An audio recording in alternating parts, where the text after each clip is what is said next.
Welcome to Gold Star Classroom, the podcast where our panelists go back to school. We'll grade them on their answers to a variety of general knowledge and trivia questions. They don't know what we're going to ask, and we don't know what they're going to say. The student with the highest grade at the end of the class will win the coveted classroom prize, the Golden Banana. I'm your host and headmaster, Professor Jerry Jaffe. Welcome to today's episode of Gold Star Classroom. I'd like to introduce today's students. On my right, the professor of comedy and on-the-road scholar, Aaron Cosbeil. Greetings. Greetings, Aaron. Woo! On my left, a comedian who performs all over Ohio, Indiana, and Michigan, Chris Tiefel. Woo. Does this mic make me sound fat? No, sir. Being fat makes you sound fat. And sitting directly across from me, recently performed in the World Series of Comedy, Tony Adamschick. Hello, everyone. Hello, Tony. And I, of course, am your professor and headmaster, Dr. Jerry Jaffe. Welcome to class, everyone. During today's class, I will be challenging your intellectual prowess with knowledge and trivia across the human spectrum. And I will, of course, be grading your answers as we struggle to find the winner of today's classroom prize, the Golden Banana. Dibs. Sweet. Calling dibs will not get you the Golden Banana. Sweet. Dang it. Aaron, having the best answers will get you the Golden Banana. Does he lose points for the dibs? You lose points for the dib, but you gain points for the bow tie. So you're back to zero. Yay! I'm in the running. Now, I want to ask you a question. This comes up really every day, and I just want to see what you think about this. And sometimes people are running late for class, and I have to ask my students if they know how to tell time, and I wonder if you know how to tell time. So my question to you is, when your clock ticks over from 11:59 to 12:00, is it AM or PM? By the way, there is only one right answer. It's PM. Well, why do you say PM? It's PM because actually putting it on a clock, if you're looking at a 24-hour clock, tick over to 12:00, that's 12 p.m. in the afternoon. 12 a.m. would be 00:00. Keep that answer in mind, but before I say anything, Tony, Aaron, what do you think? No, forget the correct answer, AM versus PM. I'll tell you what, when that clock switches over, and my internal clock says it's midnight. Okay, so forget the correct answer. My answer is, hey, it's midnight, my internal clock.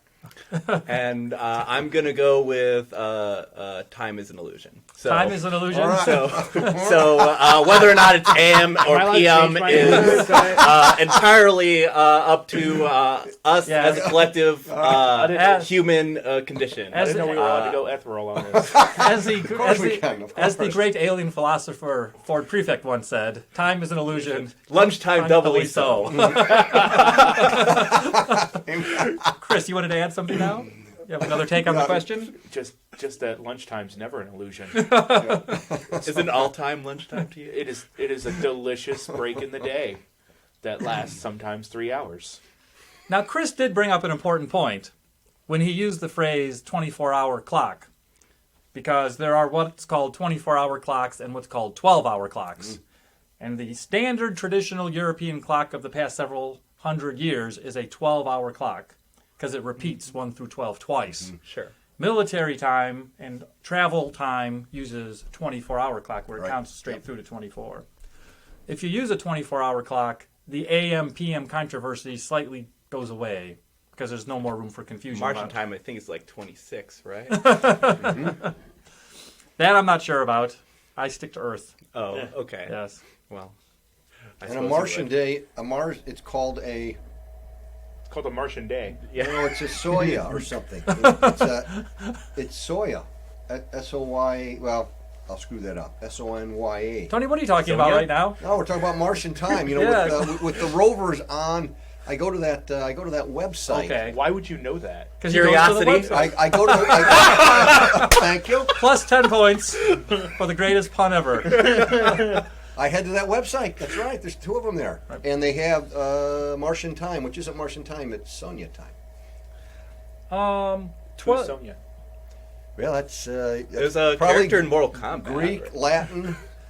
The 12-hour clock is much older than the Mars rover, however. Mm-hmm. Do you know how long we've been keeping track of time in Since 12 hours? sundials? Well, since sundials, so Long time ago. long time is a good general answer. Yes. Anyone want to get more specific? I used to think we just had caveman just like sitting on a thing, just doing a tick every second on the wall, and just be like, oh, there we go. No, let's see. The question is, how long have we been keeping track of time? How long have we had a 12-hour clock? How long have we had a 12-hour clock? Since some dude conquered some other dude and said, this is what we're doing. Behold, I give you the 12-hour clock. Yeah, I blame it on And they're then like, I what's an stab hour? Tony? I blame it on the Romans. The Romans deserve some blame, but it actually goes back to the ancient Egyptians. The ancient Egyptians. How dare you? Well, there was an racist to upper ancient and culture? lower Egypt, so Egypts. there was Egypts. Yes, So, there's multiple Egypts in Yeah, this but he was right. referring to the people, not the land, Of course. Well, I was referring to the culture. which is still just makes it racist. And they did have sundials in ancient Egypt Oh, okay. to keep track of 12-hour. Do you know upper increments. or lower Egypt? I'm not 100% certain. Okay. Although it did include ancient Mesopotamia also had a 12-hour clock. Ancient Mesopotamia didn't even know how to write languages. They just wrote shapes. I mean, come on. Right. Where was the library for Cuneiform. Alexandria? In northern or southern? Northern. Northern, okay. 'Cause That's where the answer lies. Right. Yeah. Because it also was Alexandria's a port city. Right. So it was right Yep. on Used the to sea. be. Used Didn't to they be. find it? Yeah. Yeah. Yeah. Under the water. Yep. Yeah. Did they find the Under library, or the did they just find the city? Well, the outskirts of the to city. decipher this AM PM mystery, What's the answer? Yeah. well, what do the letters AM and PM mean? After Anti-meridian. midnight, pre-midnight? Tony gets 10 points 10 for having points. the correct answer. What was it? Anti-meridian. Anti-meridian? Oh. Which is Latin for... I am North, pro south. and pro meridian. I stand by mine. Which Latin for? That's okay. Anti-meridium The things you know disturb me. and post-meridium are Latin and meaning pre and post midday. Okay. All right, there you have it. Pre and post midday. So I was still correct with midnight. Come on. Well, you were groping in the Time right is direction. circular, so Yeah. after and before I is... think Aaron had. I hate to say it. I think Aaron. And I don't hate to say it, but I think Aaron pegged it. It's a mirage. time is so circular, it's you a can't hu- really have a before and I mean, after. really. Ah. It's a human construct. Yeah. Although meridian, meaning or midday, is referring to a celestial event, so there is an objective reference point. Yeah. But isn't it always before a midday and after a midday? But it's an objective But- reference point that we But force on the rest of the universe. but when the sun is at its highest peak in the sky, that is an event. That's not before or after. It's a thing that's happening. So that's before that everything. event or after that event. Yeah, but then we got so pompous, and we were like, and then we used that model and imposed it on the rest of the universe. And So if AM and PM refer to before or after a celestial event, which we conversationally call midday, then midday itself is not before or after itself. So the actual correct answer is not to say AM or PM when you say 12 o'clock. 12 o'clock is not AM or Or PM. PM. So I'm still right. Illusion. Well, I'll go with construct. Whatever. But the construct in Well, play, semantic. whoa, construct. it's an artificial idea. Are you Agent Smith? Well, we all Am are I living in the Matrix. Am I in a tube somewhere Yeah, right now? Which yeah. just, I mean, I'm okay with that because apparently I'm well fed. Right. But If you look in a proper writing guide, for example, the American Heritage Dictionary, it says you should say 12 noon and 12 midnight. You shouldn't say 12 a.m. or 12 p.m. PM. Or you can just say noon and midnight without using the number 12 at to all. them, I say this is America, and I'll say what I want. And because of the 12 noon, 12 midnight, 12 a.m., 12 p.m. confusion, in the military and in travel, they almost never schedule anything at noon or midnight. It'll be 11:59 a.m. is when your flight is coming in, or 12:01 p.m. is when your train is leaving, typically. And then they're always 10, 15 minutes late anyway. Yeah, so it's the next day. All right, well, after our first... Who knew? I didn't realize I was going to learn so much during this podcast. It's amazing.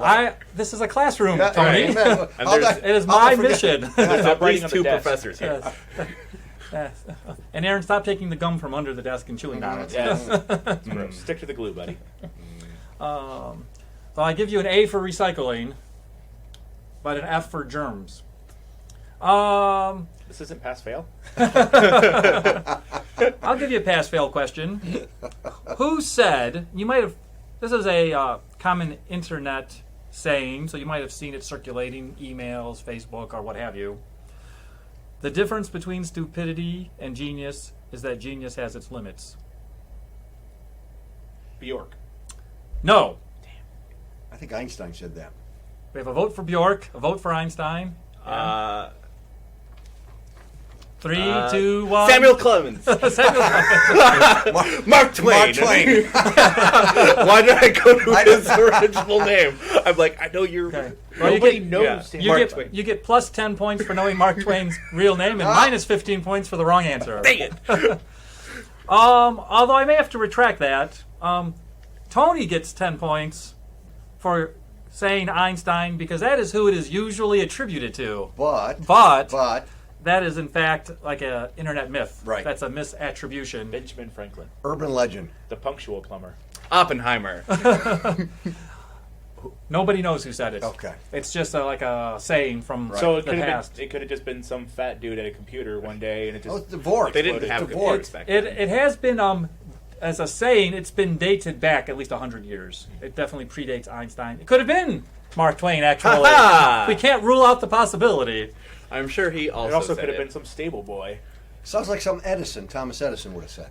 He Yeah. talked about failing so Yeah. often before he got the... Until he really perfected his whole stealing ideas thing. Yeah. The difference between stupidity and genius is that genius has its limits. And even though Einstein did not say this, it's still ironic given that this quote is still appropriate for this class. So if I beat up Tony, do I get his points? No, I'm going to have negative points. That's going to hurt your total. No, may add to your total, actually. we do not approve of bullying in this class. It's not bullying. It's a good, honest fight that I would win. I'll send you to the principal's office, although we have no principals. Well, you get your father, or you get your dad. I don't know. Headlock. Yes. Yeah. Speaking of my father, who's a well-known professional wrestler, you remind me of Thor. And recently the second Thor movie has come out, and it got me remembering the nostalgic good old days of the real Thor.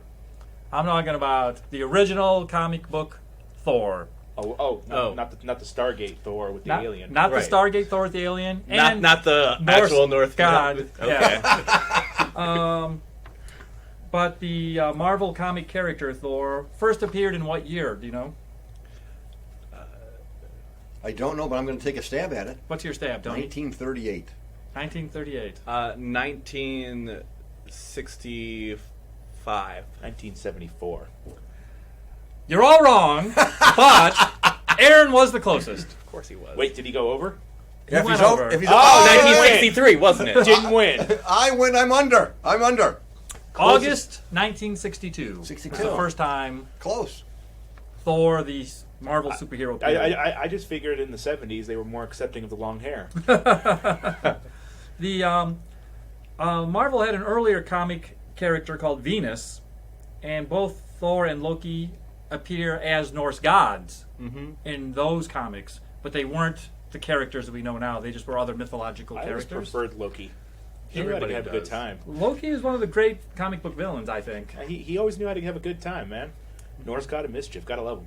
Yeah. Was it Venus female, though? Yes, that's correct. Venus was She like a came out with version of one- Aphrodite, and she had adventures. Yeah, okay. She yeah. fell on hard times in the 20th century, came out with a line of razors. Right.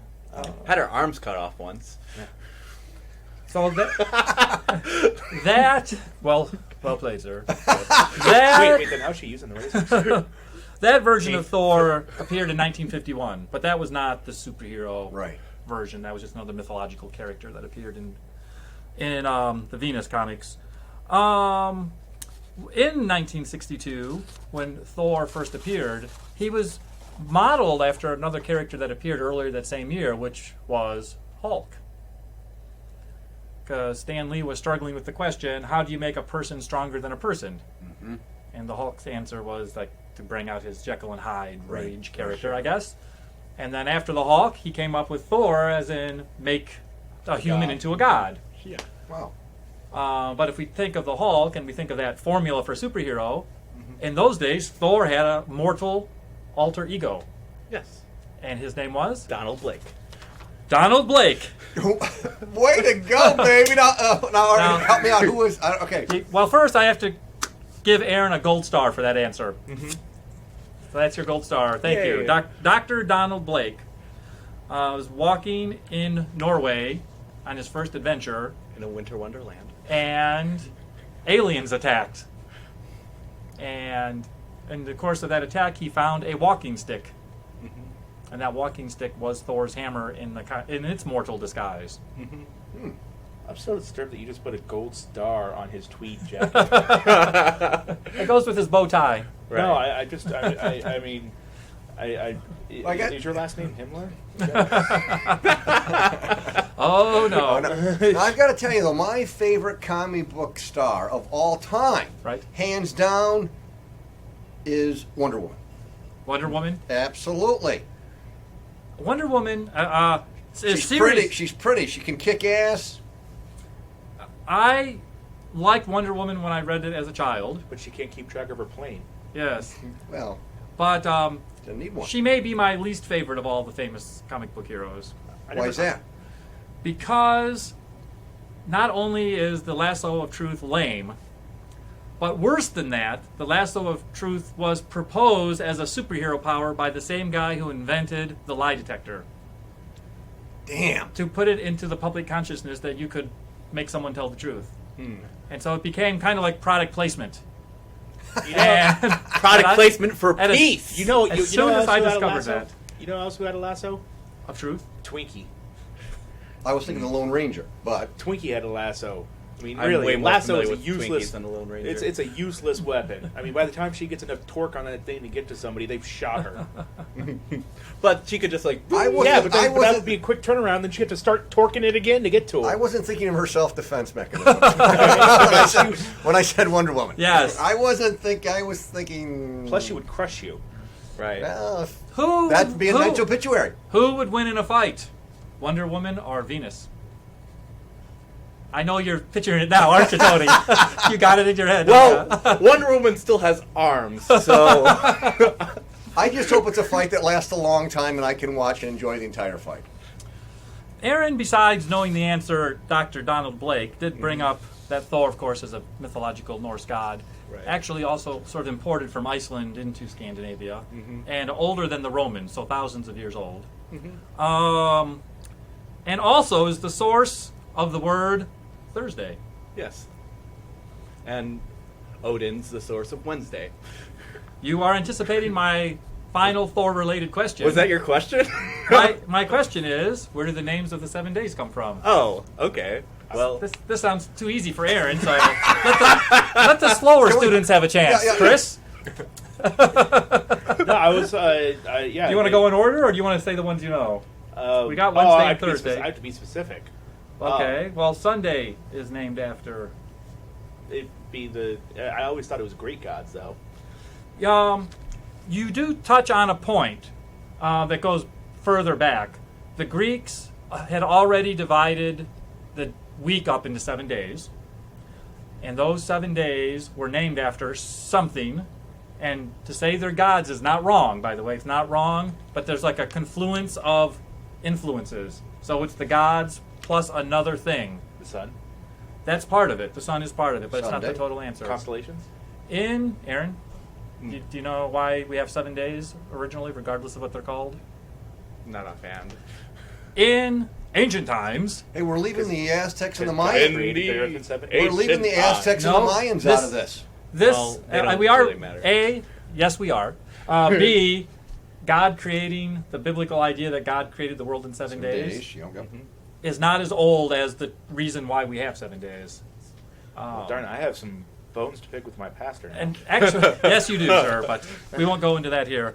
I will say the Aztecs and the Mayans probably had a similar basic formula because there is, much like midday, there's a specific reason why there are 7.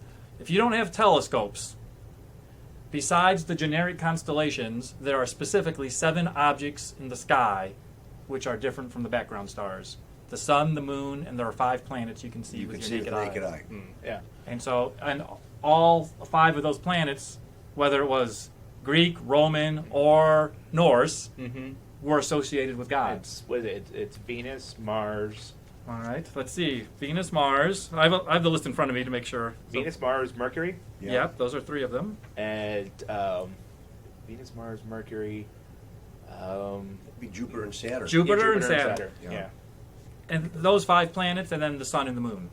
So those 7 celestial bodies, they move, they're distinctive, they're brighter, etc., etc. Predictable. Predictable, measurable, and so on.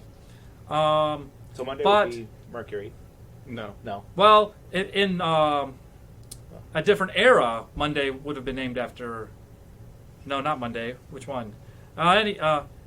Sunday and Monday are named after the sun and the moon. Yeah. The sun's day and the moon's makes more day. sense. Okay. The days that we use, the words we use now in modern English, come from the Norse gods. But the Greeks and the Romans, the names for their days were based on their gods. So that is correct.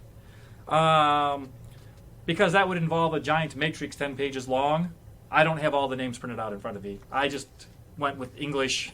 Why is it called Monday, Tuesday, Wednesday, Thursday, Friday, Saturday, Sunday? So Wednesday is named after Odin, Thursday, Thor, Sunday and Monday, the sun and the moon. So that leaves Tuesday, Friday, and Saturday. Which they are all Norse gods, so... Tuesday, Friday, and Saturday.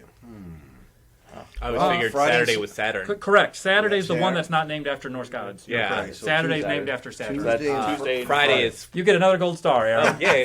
Yay. Plus 10 points. Soon I will be a solar system unto Tony- myself. I was double Jewish. Tony and Chris, if you want the golden banana, you're going to have to pick it up before this class is No, over. amen, man. Friday. All I can think about when I think about Friday is that god awful Rebecca Black song. The Teutonic god of love, beauty, and procreation, Freya. Why'd I come up with that? You'd give me 60 more. I was that close. They always are. And for Tuesday is the Germanic god of war and the sky, who is sometimes called Tew or Ter. I was just going to say that. Tuesday. All right. She let me copy off you, Aaron. Yeah, let me sit closer to you, Aaron. So that's some astronomy, some astrology, some science, some pop culture. Bunch of history. Let's go in a different direction, shall we? Okay. Let's go in the direction of history, art history. This is where you guys already pick up talked- some points. We already talked about Venus de Milo, I thought. Yeah, And yeah. Missing arms, the whole Well, then I guess Aaron's going to have an advantage Yeah. again. No. Woot. Who painted the Mona Lisa? Michelangelo, right? We have a guess for Michelangelo. Agree or disagree? Leonardo Da Vinci. Leonardo Da Vinci, that's right.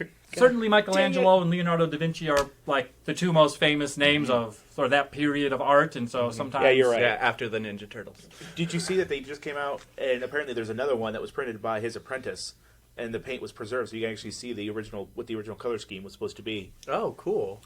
So it was Leonardo da Vinci. That's by Da the way. Vinci in drag. We all know that. It was his mother. So, having I established don't know if anyone knows that. Leonardo da Vinci is the painter of Mona Lisa, I had, shall we say, one other easy question, and then it starts to get hard. The other easy question is, Choose what happens with the Mona Lisa.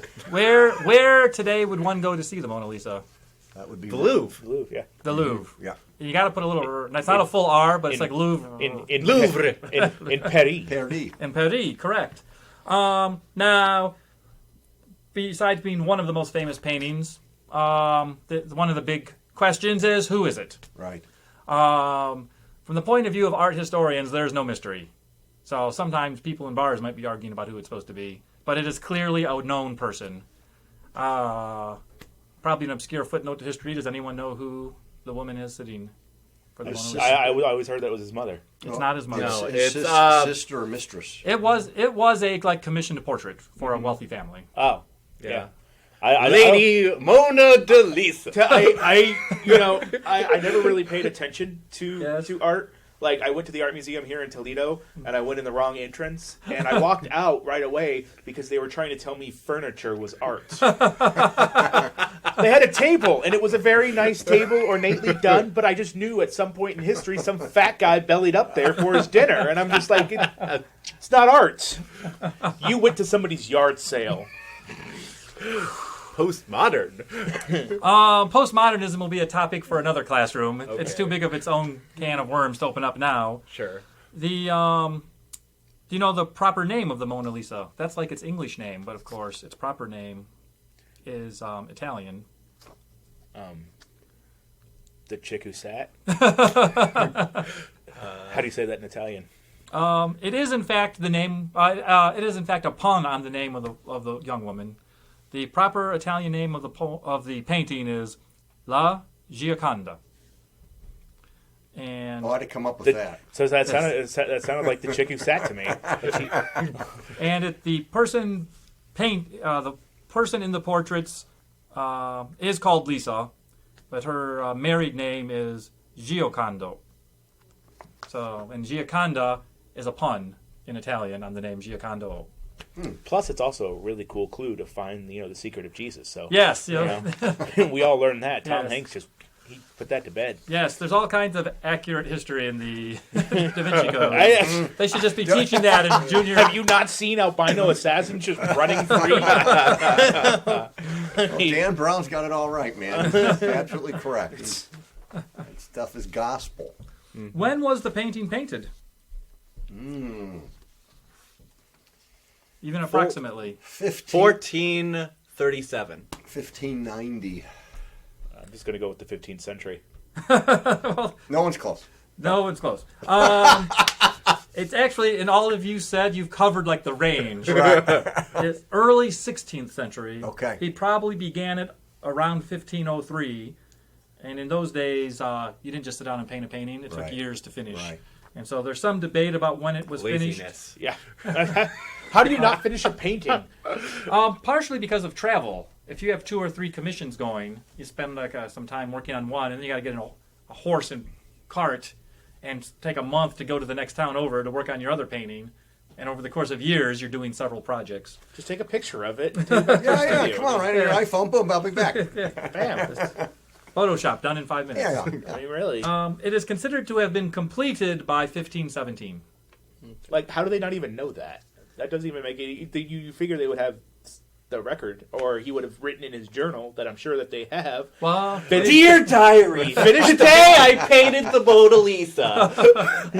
December 37th. smiley 15 face, exclamation mark, Got exclamation stiffed mark. on the bill. Yes. Yeah. 15. Like, how much would you charge for a painting back then? I don't have that figure in front of me. It's A lot. To get A lot of De Niro. a lot of De Niro, not just one Robert, but Right. a lot. I mean, these types of commissioned paintings were only done by the wealthiest families or by the Right. church. Mm-hmm. And if you So have that's why we don't have Michelangelo any or paintings of Leonardo poor Da people. Vinci doing something for you, you're probably paying them a lot. Yeah. But I don't have figures for that. So it's a great question. 5 points for a great question. Yeah. I've always wondered what was considered rich back then. Like now we know what's considered rich. Like if you have millions of dollars, you're considered rich and wealthy. Land. The study of historic monetary values is itself a whole part of history that's very fascinating. What historians usually do is study the commodities. So Tony mentioned land. Right. Mm-hmm. Bread is a big one. Find out how much does bread cost like a laborer, and then compare that to how they're being paid. And then you can extrapolate, like, what are laborers paid? What's the value of this? What's the value of that? How much wine can you buy? It's Mead, man, mead. I know. No, that's Norse. Wait, no, that's It's again, and then it's hard to compare. Like if you're talking about Italy in the 1500s, or England in the 1600s, or Germany in the 1400s, what are you actually comparing? So it becomes a surprisingly interesting and complicated question. The lira, the pound, the mark, the franc. I can give you Nero. one estimate from a different realm, and that is playwrights in London during Shakespeare's time, for writing a play, their commission was a few $1,000s. In today's money. Yeah. So you get approximately the equivalent of $4,000 to $5,000 contemporary U.S. dollars for writing a play. A few months for a play commission. So. Yeah, it was estimated that a writer needed to write 4 to 6 plays a year, and they'd make like a good living.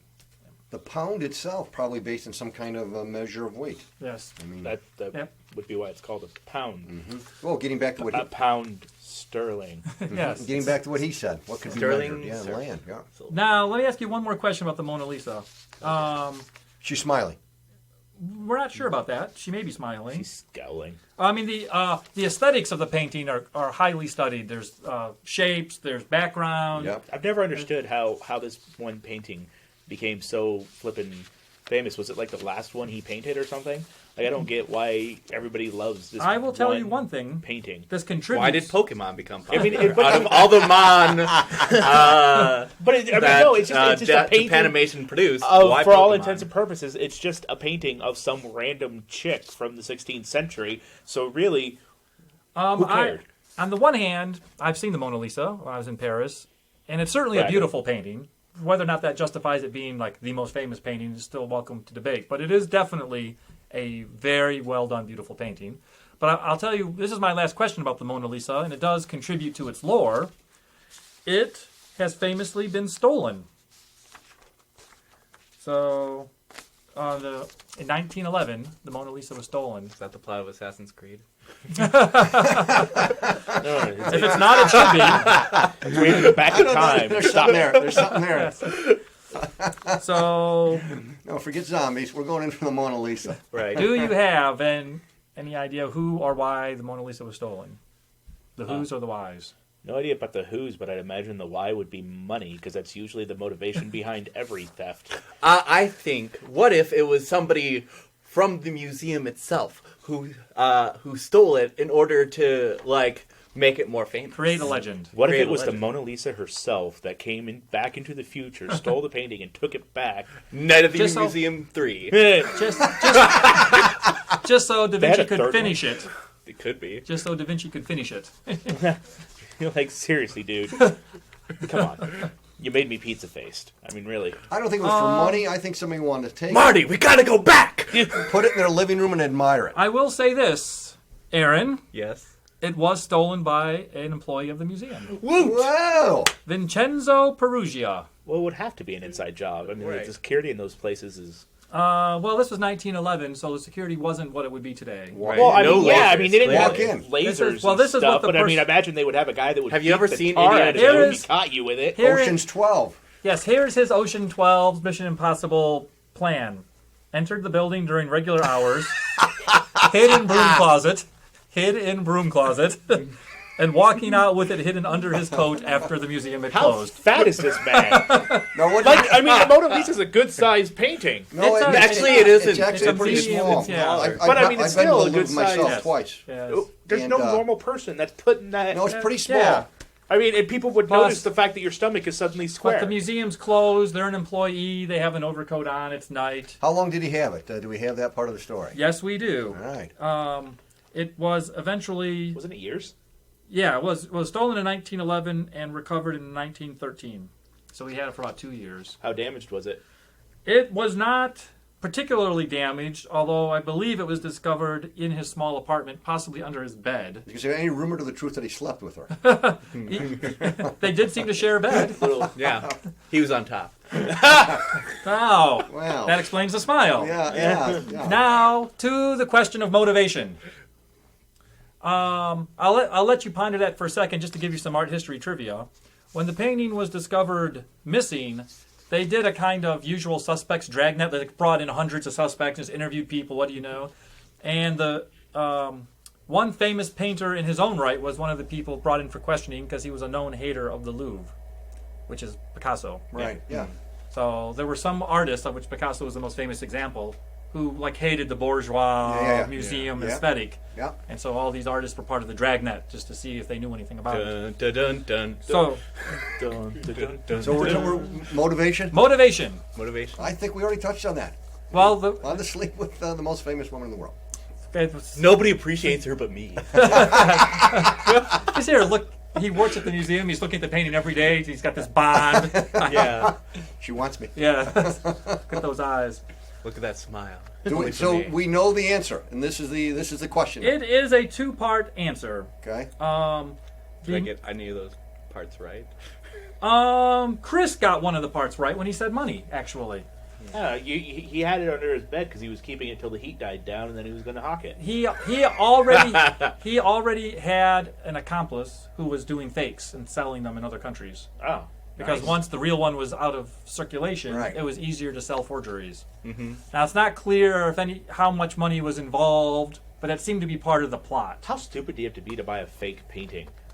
Because I mean, the art community in and of itself is relatively small. Like Right. art collector community is relatively small, and so like, Have you ever one seen guy- Antiques Roadshow? Like Yeah, people no, will yeah. just keep. But no, but like, People but like think, the art, "Oh, I'm getting the real one. I'm getting a bargain." but like the art collector community in the world is the people that can actually Right. afford to buy these paintings it's relatively small, and they do talk to each other.